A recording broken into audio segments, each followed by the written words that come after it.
One day, I got a call from a mother, we'll call her creatively Mom, and she called to describe the angry, rebellious, and victim-y behavior of her daughter, Anita, who was nearly 17. After Mom learned how to feel loved by other people first herself, that took a while. Weeks, I can't remember. She gained the ability to begin loving and teaching her daughter.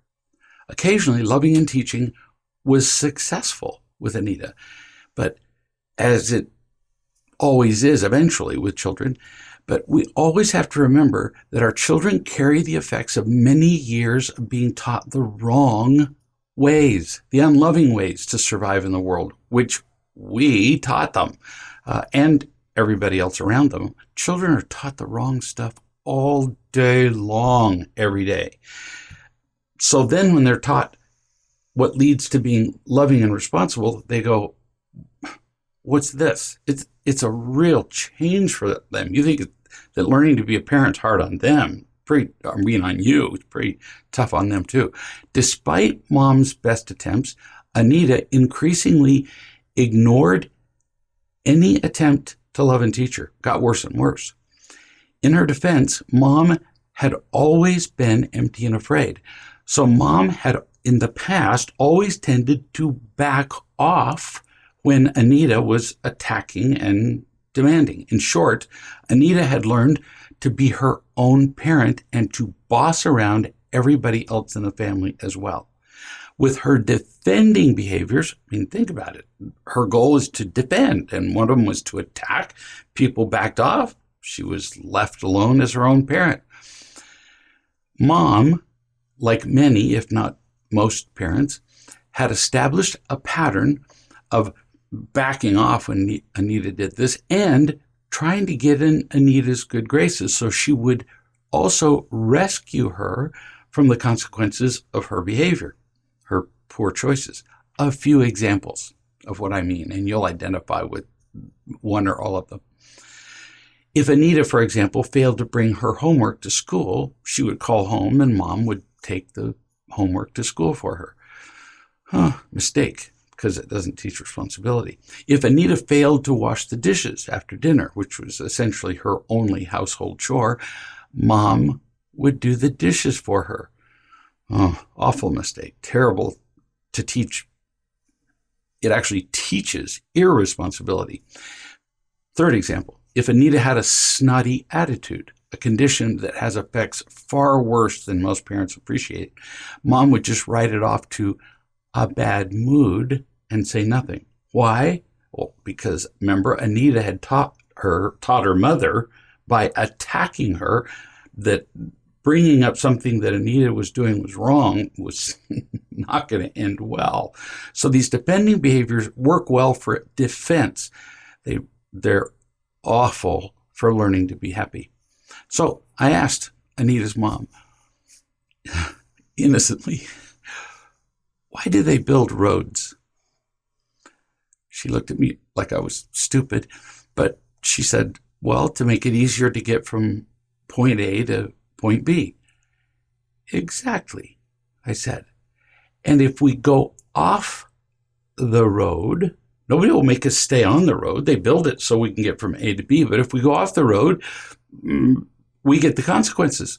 We hit trees, boulders, people, rivers, the walls of buildings, all kinds of stuff. Staying on the road turns out to be a really pretty good idea. We might even die.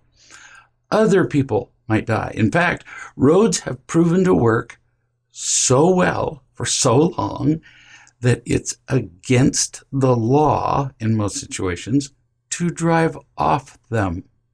That's how well they work.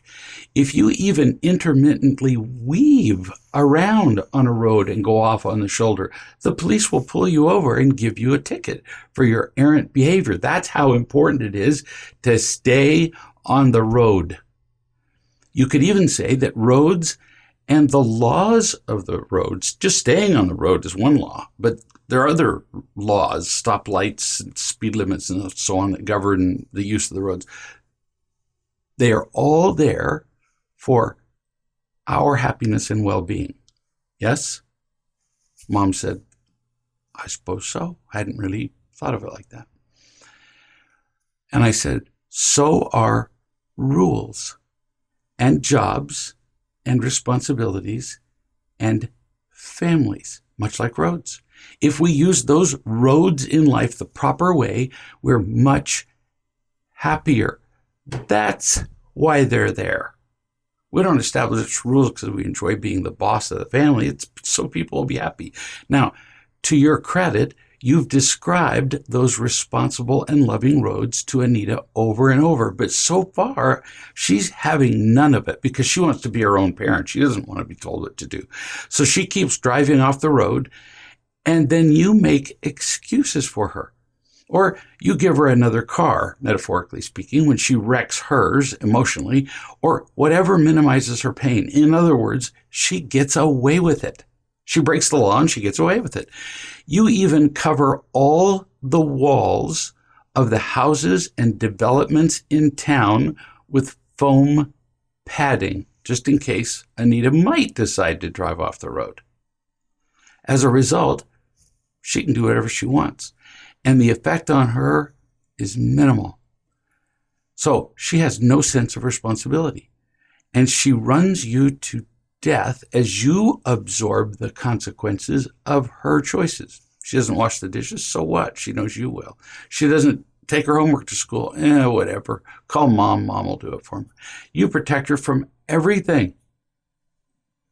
Mom said, well, what can I do differently? I said, take the foam off the walls. Quit protecting her. Tell me the last time that she was irresponsible or unloving or anything that disturbed the peace of the people around her. Well, it didn't take Mom long to think of such an event, and it had happened only hours before. Anita's younger brother, who was 8, tried to say something, just to talk to his sister, Anita, while she was on the phone, which of course was well past the hours that she had been given to be on the phone in a day. So she was already breaking the rules. That's one. Her brother tried to talk to her. She physically pushed him away, breaking rules of the road number 2. She pushed him hard enough that he tripped on a backpack that Anita, ironically, had left on the floor instead of putting away in her room. Rule number 3, you don't leave things in the middle of the road. And he fell over and he hit his head on a piece of furniture.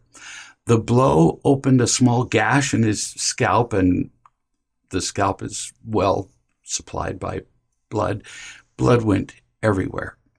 Mom tried to talk to Anita about the mistake of her being unloving, selfish, and even violent, but then Anita just vigorously defended herself, 4th mistake at least, even saying that it was all her brother's fault, mistake number 5, because he interrupted her while she was breaking the law by being on the phone past the time that she was supposed to be.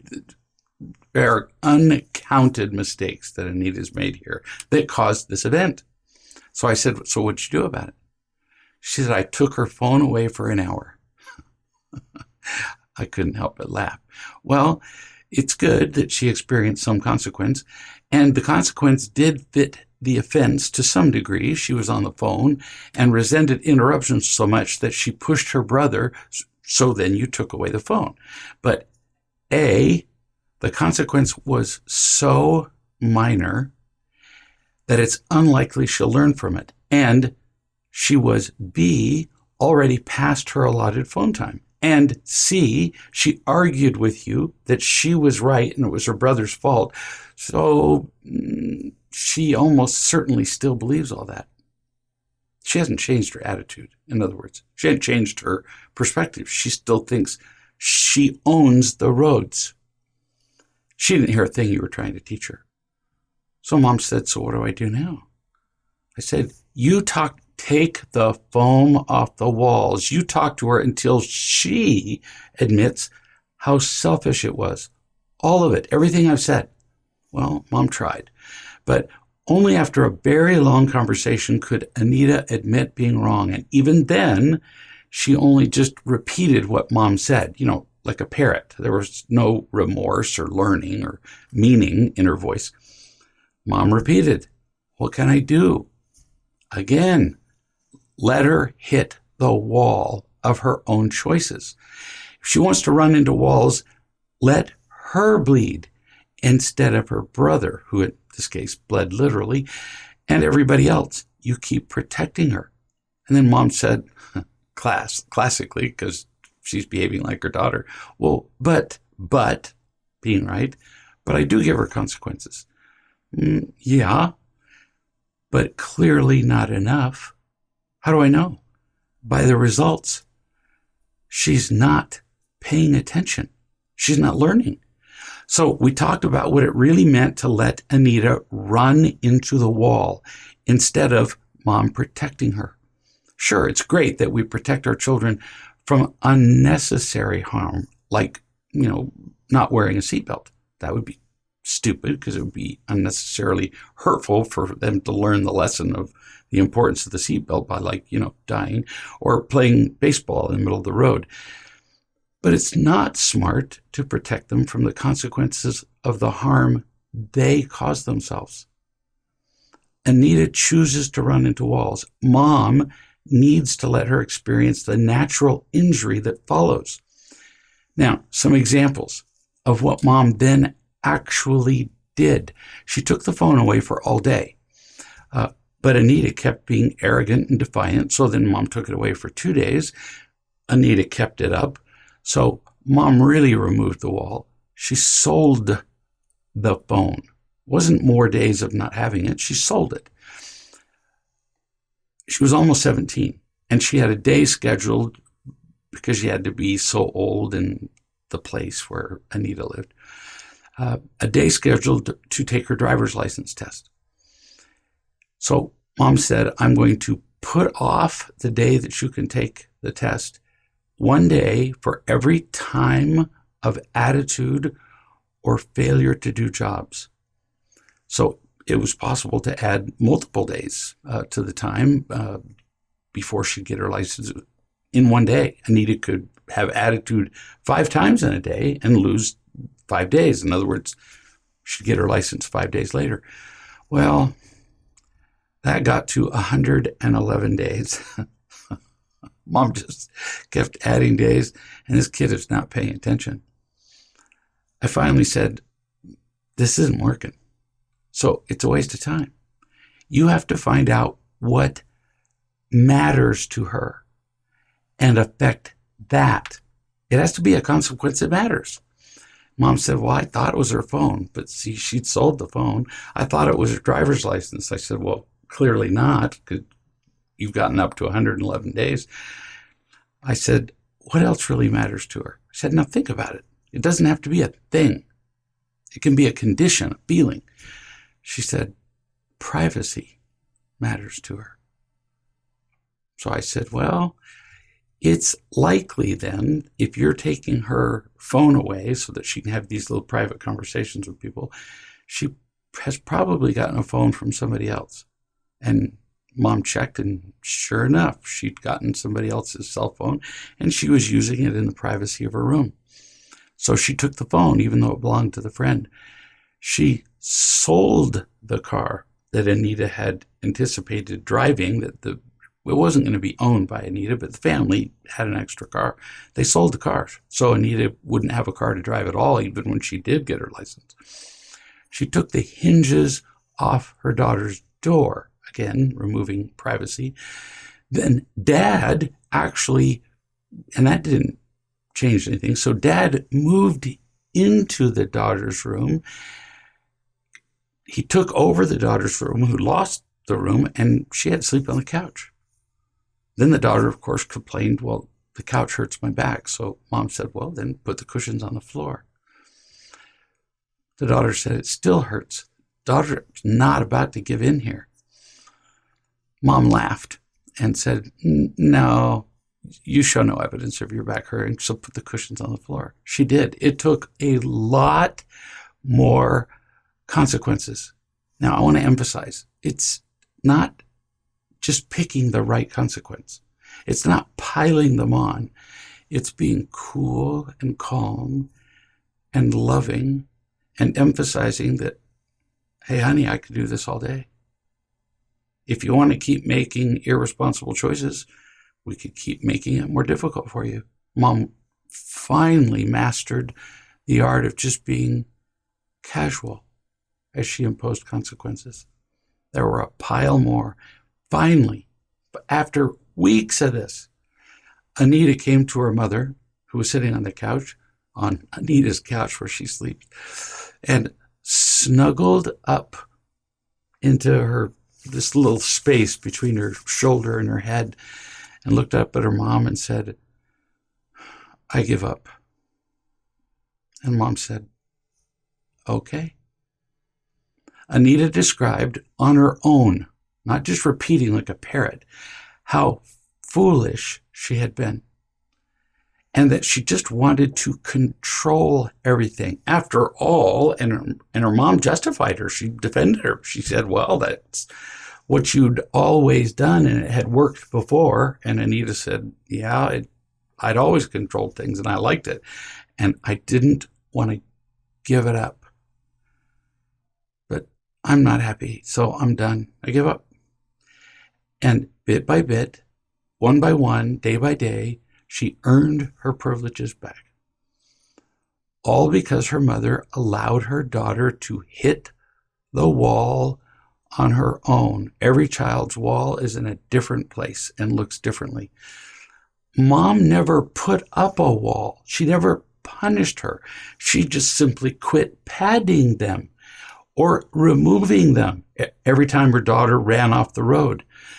Sometimes that takes considerable firmness in order to love and teach at the same time.